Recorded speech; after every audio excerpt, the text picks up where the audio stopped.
name is Samuel. I'm 79 years old. I'm saying that early because it matters to me that you know who is speaking and from where. Not just my age, but the distance behind it. The years that have already happened. The years that can't be rearranged now.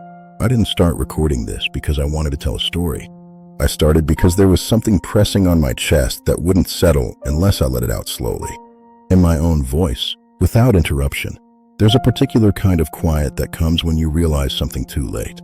Not shock, not anger, just a long, thinning silence. That's where I am. I used to believe that if people were close to you, they meant well. I believed proximity carried goodness with it. Family, friends, people who shared your table, your holidays, your worries. I didn't question that belief for a long time. Questioning felt disloyal. I grew up learning that loyalty meant endurance. That love meant staying.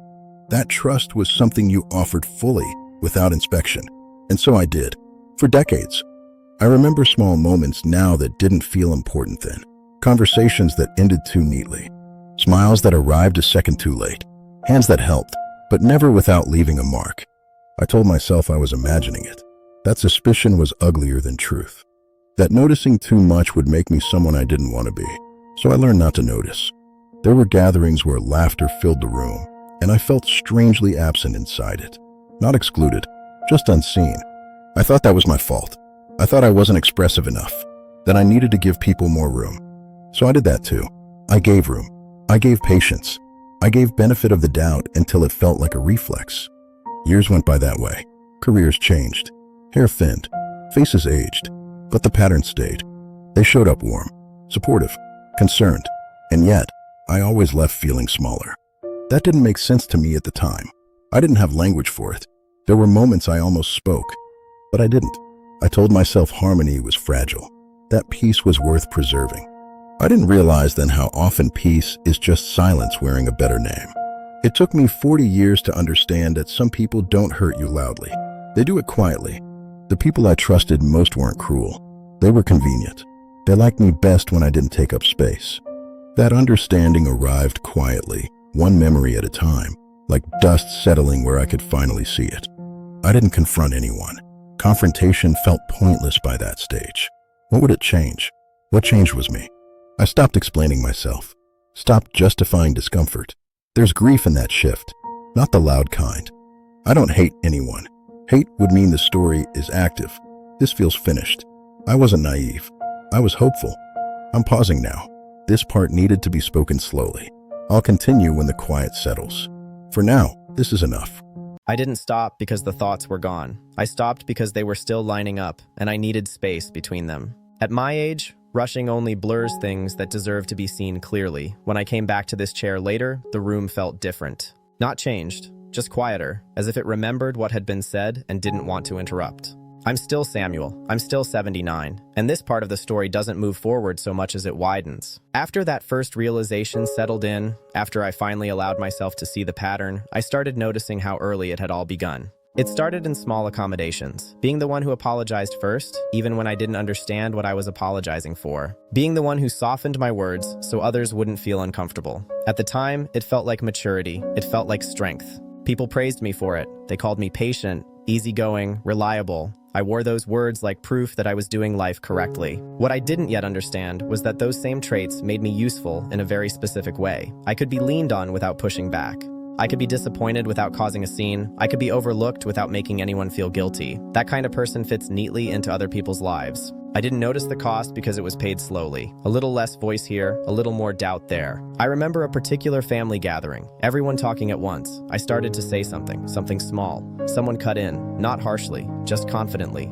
The conversation moved on without me. I smiled, I nodded. I told myself it didn't matter, but I felt it, a small closing, somewhere inside. That moment repeated itself in different forms over the years. Different people, different settings, same ending. I always assumed the issue was timing. I didn't consider the possibility that some people hear just fine. They just choose what matters. The hardest part wasn't the anger, it was the embarrassment. Seeing how many times I defended people who were quietly diminishing me, I thought loyalty meant protection.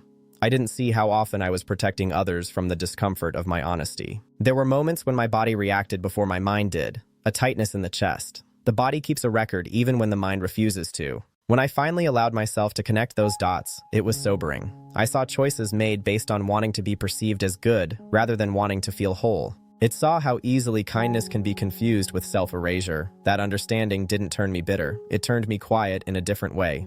I stopped filling silences that weren't mine to fill. Just gradually, the way most real changes happen. Some people noticed. The ones who noticed didn't always like it. Losing that illusion felt like standing in a room after the noise stops. But emptiness isn't always a loss. Sometimes it's just accuracy. It took nearly 4 decades to understand that being treated well and being treated pleasantly are not the same thing. For now, this is enough.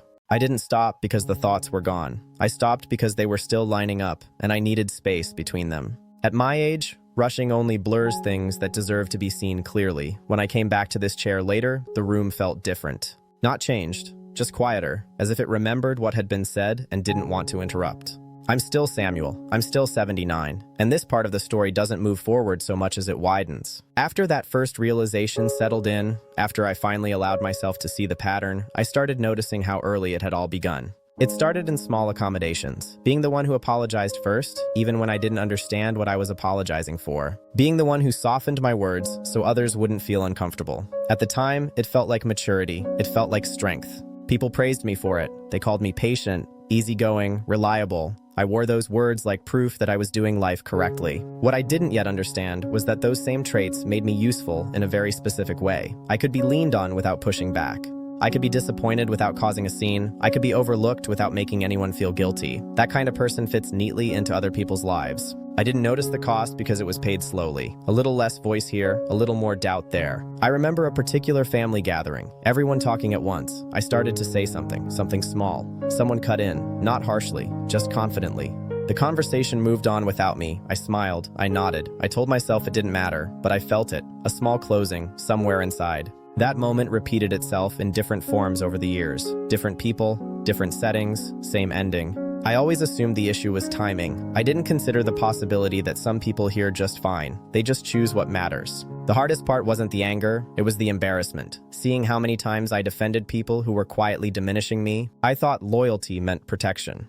I didn't see how often I was protecting others from the discomfort of my honesty. There were moments when my body reacted before my mind did. A tightness in the chest. The body keeps a record even when the mind refuses to. When I finally allowed myself to connect those dots, it was sobering. I saw choices made based on wanting to be perceived as good rather than wanting to feel whole. It saw how easily kindness can be confused with self-erasure. That understanding didn't turn me bitter. It turned me quiet in a different way. I stopped filling silences that weren't mine to fill. Just gradually, the way most real changes happen. Some people noticed. The ones who noticed didn't always like it. Losing that illusion felt like standing in a room after the noise stops. But emptiness isn't always a loss. Sometimes it's just accuracy. It took nearly 4 decades to understand that being treated well and being treated pleasantly are not the same thing. For now, this is enough. I say it again because it creates a boundary, not an ending, just a place to rest before going further.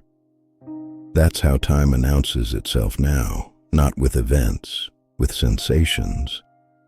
I'm still Samuel, still 79. And this part of the story lives in the space after understanding, when you're left alone with what that understanding changes.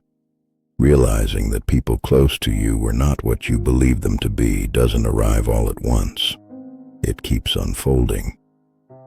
I began noticing how often my opinions had been gently redirected over the years. Someone would say, "That's an interesting thought," and then continue as if I hadn't spoken. I learned that my role was to contribute without disrupting, to offer without insisting, to exist without demanding recognition. I told myself compromise was part of adulthood. I didn't see how one-sided it had become. Gratitude can be a prison when it's used to silence discomfort. I think about how often I confused endurance with love. Leaving never occurred to me as an option. Leaving felt like a failure of character. So I stayed, and staying taught people exactly how much they could take without consequence. There's a memory that keeps returning. I was going through a difficult period, not dramatic, just heavy in a way that settles into your bones. I tried to talk about it. I said a few honest sentences. The response was polite. sympathetic and brief. Then the conversation shifted back to safer topics. No one followed up. They didn't know what to do with my interior life. It didn't fit the version of me they were comfortable with. I learned that my pain was tolerable only if it stayed quiet. After that, I stopped sharing parts of myself that couldn't be wrapped up neatly. I became easy again. People prefer easy. Years later, I withdrew in smaller ways. I spoke less. I listened more selectively. I stopped volunteering my inner world where it wasn't received. Some people didn't notice at all. Others asked why I had changed. So I said I was tired. That wasn't a lie. There's a particular exhaustion that comes from finally seeing clearly. It's like realizing you've been carrying something heavy for years, and now you've put it down. I began choosing quiet over performance. That choice didn't bring a rush of peace. It brought stillness. In stillness, you feel the full weight of what you gave and what you didn't receive. But stillness is also honest. I see the younger version of me more clearly, not as foolish, as careful, as afraid of loss. He did the best he could. I'll stop here. For now, this is enough. I let the sentence sit before moving on. It's become a kind of threshold for me. I'm checking whether I'm still speaking from experience or drifting into explanation. I don't want explanations anymore. I want accuracy. When I began this part, I noticed something different in myself, not urgency, something closer to steadiness. This feels like standing with what's already uncovered and deciding not to look away. I'm still 79 years old, but I'm not in the same internal place I was when I started speaking. Something else began to surface. Not blame, not even sadness. It was a question I hadn't allowed myself to ask. Why did I stay so long once I sensed something was wrong? I had spent years examining other people's behavior without ever examining my own attachment to it. There was safety in familiarity. Uncertainty felt more dangerous than disappointment. So I chose disappointment again and again because it was predictable. I told myself that being surrounded by people was better than risking emptiness. I didn't realize that emptiness had already settled in. It had just learned how to wear noise. There were days when I would come home feeling strangely hollow, not angry, just drained. Now I know that wasn't age, that was absence. Absence of mutuality, absence of being met. I think about how often I adapted my tone to fit the room, lowered my voice, smoothed my edges. I thought that made me considerate. But consideration that only moves in one direction eventually becomes invisibility. That realization didn't arrive gently. It arrived slowly. Because I couldn't point to a single event and say, that's where it broke. It never broke. It thinned, year by year. Someone I trusted deeply said I was easy to manage. They meant it as praise. That phrase echoes differently now. Easy to manage means easy to overlook, easy to take for granted. I don't think they realized what they were revealing. For a long time, I believed being needed was the same as being loved. It took decades to learn the difference. Being needed ties you to usefulness. Being loved allows you to rest. I didn't rest much. I was always attentive, always available, always ready to smooth things over. Letting go of it now feels strange. Some days I still reach for it, the impulse to explain, to soften, but I catch myself more often now. I've noticed how quiet my days have become. Not empty, quiet. There's a difference. Quiet gives things room to settle. Acknowledgement is the last form of respect you can give to what's already happened. I give it that. Finally, allowing yourself to see the full shape of your life. A few people stayed even when I changed. Not many, but enough to remind me that mutuality does exist. I just found it late. I don't feel on trial. I feel present. It allows me to sit with myself without flinching. I'll stop here. For now, this is enough. I start this part the same way because it reminds me where I am, inside my own skin. I'm still Samuel, 79 years old. Some days that number feels abstract. After the last pause, I noticed something unexpected. The memories didn't come rushing back. They slowed down. They wait. That's new. I want to talk about pride, not the loud kind, the quiet kind that disguises itself as humility.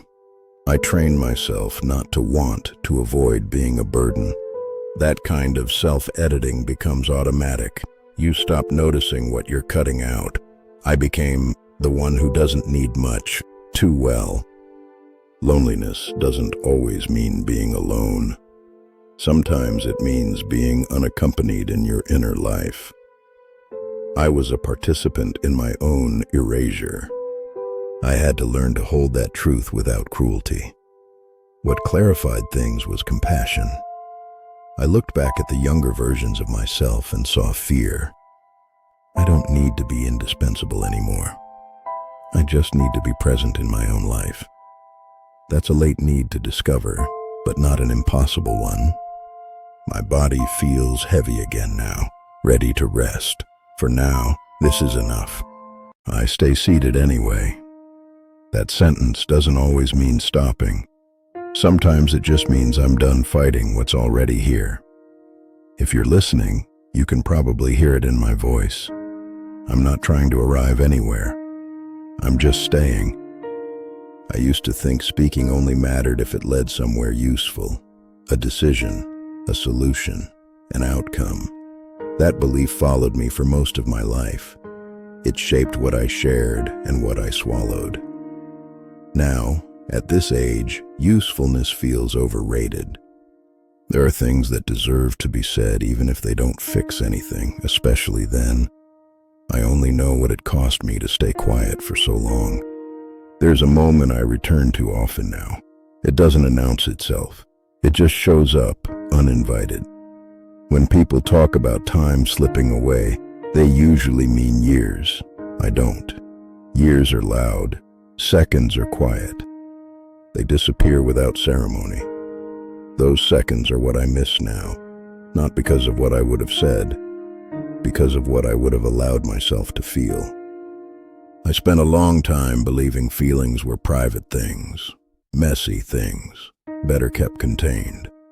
Containment looks responsible from the outside. From the inside, it feels like pressure. Pressure doesn't explode all at once. It reshapes you. I became someone who could endure almost anything. Loss, disappointment, disregard. People admired that. They called it strength. They didn't see the trade. Endurance without release hardens into distance. Adaptation is a powerful thing. It keeps you alive. It doesn't ask whether the life it preserves still belongs to you. When I look back, I don't see villains. I see patterns. People responded to the version of me I presented. That version was agreeable, reliable, undemanding. It didn't scare anyone away. It also didn't invite anyone in very far. I don't say that with bitterness. I say it with clarity. Clarity isn't cruel. It's clean. I used to confuse loyalty with silence. I thought staying quiet proved commitment. What it proved over time was my willingness to disappear. It took decades of subtle erasure to finally see the shape of it. Now, stillness is unavoidable. The world has narrowed. My days are quieter. In that quiet, truths don't have to compete for attention. They rise on their own. I'm not unburdening myself. I'm acknowledging weight I carried without naming. Naming doesn't remove it. It just changes how it sits on you. Acceptance isn't passive, it's deliberate. I accept that I played a role in my own diminishing. And I accept that speaking now won't rewrite anything, but it will let me stop pretending I don't see it. That matters. Now I'm more interested in landing honestly with myself. That's a smaller audience, but a truer one. Thank you for staying in the quiet with me. Not because I need it, because it changes the shape of silence to know it's shared. The words sit there after I say them. They don't demand agreement. They just exist. For most of my life, I needed to explain myself. I needed to justify my pauses. Silence was never allowed to be just silence. It had to be framed as politeness or maturity. Now, I let it be what it is. There's something freeing about not reaching for the next sentence right away. Underneath, there's a kind of tiredness I didn't recognize before. It's the tiredness of carrying versions of myself that no longer fit. I carried them for a long time. The dependable one, the calm one, the one who didn't make things harder for anyone. You trim away the parts that complicate things. You keep the parts that work. Over time, you forget you made those cuts. There's a memory that comes back to me. I was sitting at a table with people I had known for years. When it was my turn to say what I wanted, I hesitated. I said something vague, safe. No one questioned it. Desire that isn't expressed doesn't disappear. It settles deeper. It turns into restlessness or numbness. People would say I seemed distant, but it wasn't distance from them. It was distance from myself. Language arrives late sometimes. After the damage is done, I navigated by anticipation, sensing what was expected. That's a skill. It's also a trap. You start to feel responsible for everyone's comfort, even their comfort with you.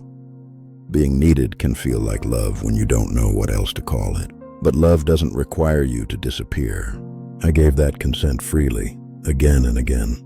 I don't regret being generous. I regret not being generous with my truth. Truth doesn't have to be loud. It could have been as simple as saying, I need something different. Stability mattered to me more than honesty for a long time. Now stability feels less important than coherence. Coherence is when your inner and outer life recognize each other. That disconnect creates a subtle grief. As I got older, the noise of life thinned. What remained was me, and I wasn't as familiar to myself as I expected. I was good at listening outward, not inward. Listening inward takes practice and patience. I heard resentment, longing, anger. None of it made me a bad person. It made me a human one. Some things don't resolve, they settle. Settling isn't giving up. It's letting gravity do its work. Listening now feels like a form of repair. I don't have to undo anything to be here fully. Being here fully is enough.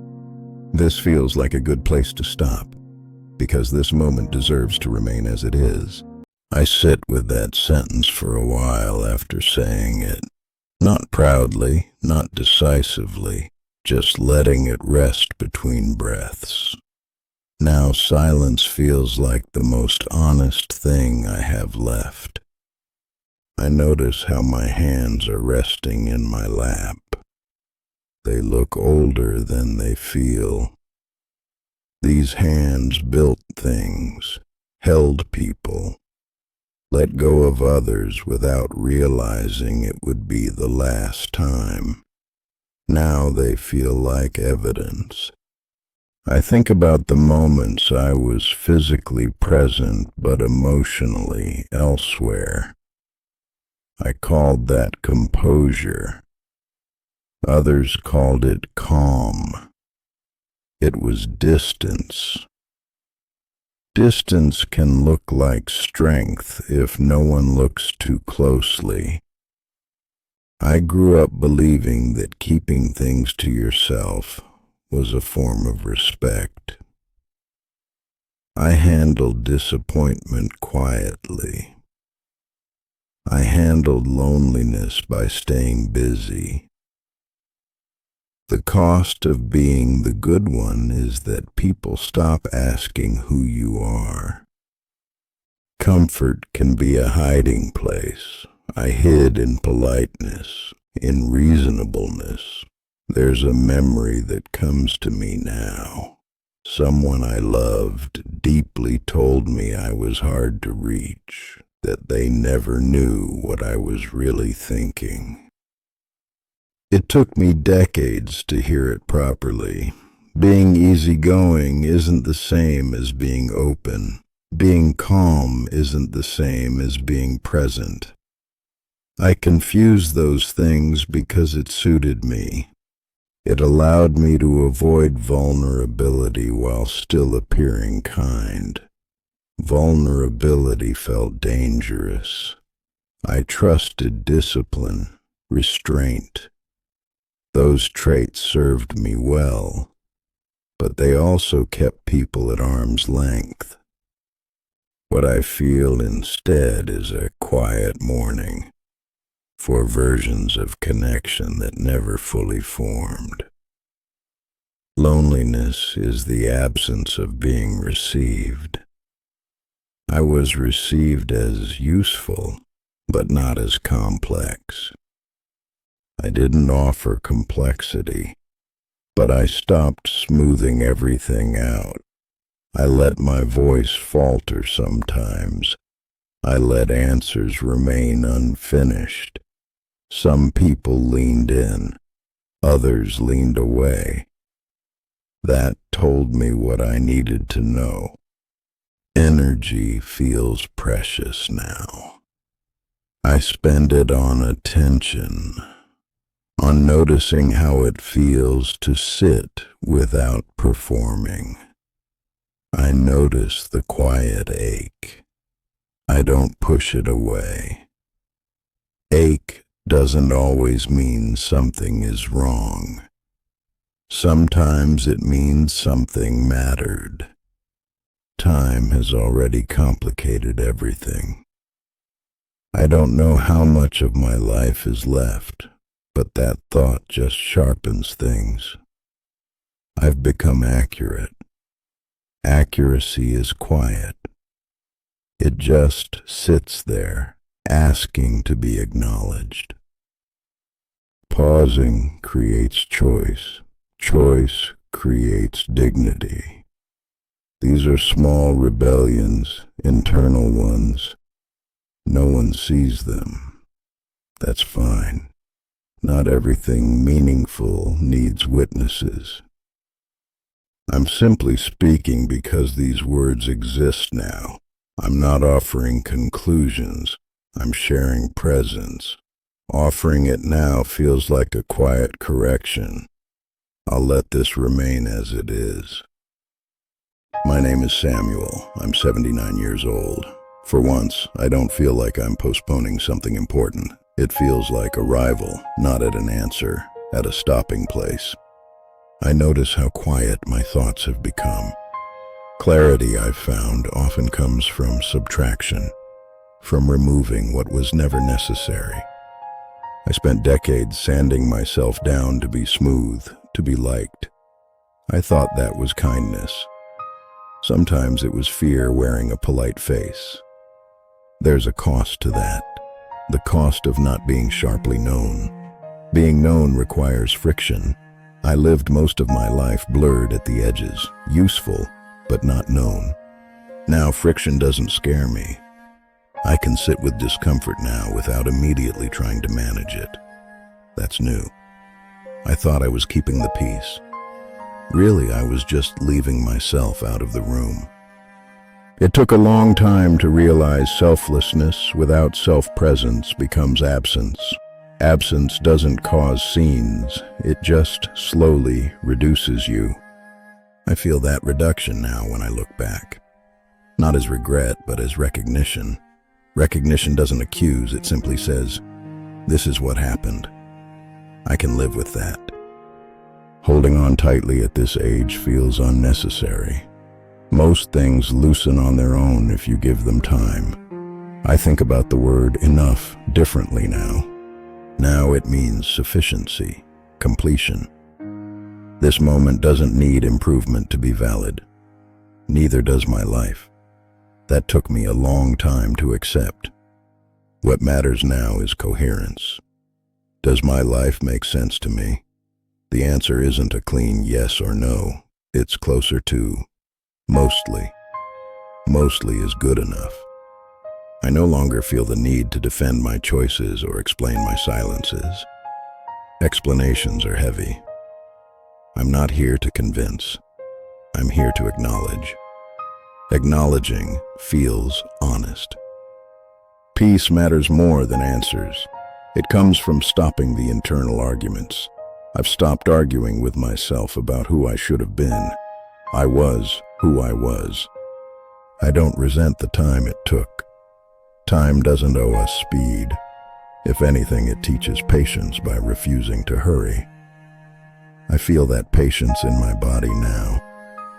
Even this silence feels intentional.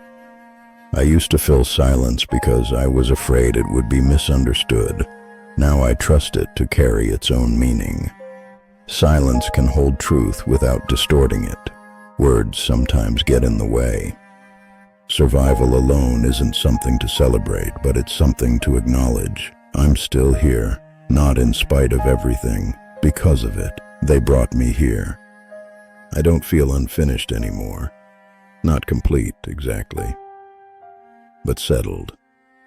Like a book you don't need to close because you've stopped needing an ending. If you've stayed with me this long, I appreciate your patience. This was never meant to be a lesson. It was a moment, spoken out loud. Quiet requires presence. Presence is rare. I'll leave it here. And if you like this video, please like and subscribe.